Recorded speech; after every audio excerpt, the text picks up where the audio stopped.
If you're working on a design in Photopea, one of the most important things to learn is how to save your project properly. In this video, I'm going to show you exactly how to save a Photopea project the right way, whether you want to keep all your layers editable or export it as a finished image. This is super useful if you want to come back later and continue editing without losing anything, or if you're ready to share your work online. If this tutorial helps, make sure to hit the like button and subscribe for more simple software guides.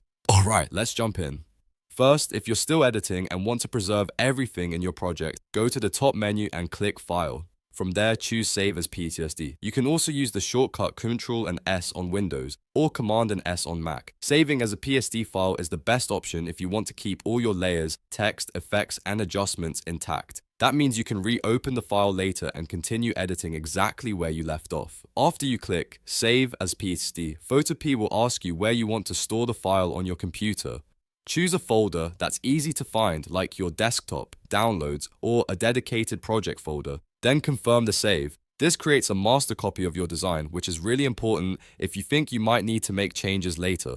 Now let's say your project is finished and you want to export it as a final image for posting, printing, or sending to someone. In that case, go back to File in the top menu, then hover over Export As. Photopea will show you several export options, and the one you choose depends on what you're making. If you need a high-quality image with transparency, PNG is usually the best choice. It's great for digital graphics, logos, line art, and anything with a transparent background. If you're exporting a photo or a design without transparency and you want a smaller file size, JPG is a better option. And if you're working with vector graphics or a document you want to print, SVG or PDF may be the best format. Once you pick your file type, a settings window may appear. Here, you can adjust the quality slider or change the export dimensions depending on the format.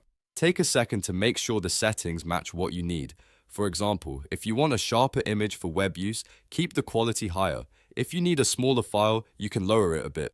When everything looks good, click Save. Then choose where you want to download the exported file, and Photopea will create the finished version for you. At this point, you'll have either a fully editable PSD project or a final exported image ready to use anywhere you want. So the quick rule is this: save as PSD if you want to keep editing, and export as PNG, JPG, SVG, or PDF if you want to share or publish the final result. That simple difference can save you a lot of time and prevent you from losing work later. If you found this helpful, please give the video a like and subscribe for more Photopea tutorials, editing tips, and beginner-friendly how-to guides. Thanks for watching, and I'll see you in the next one.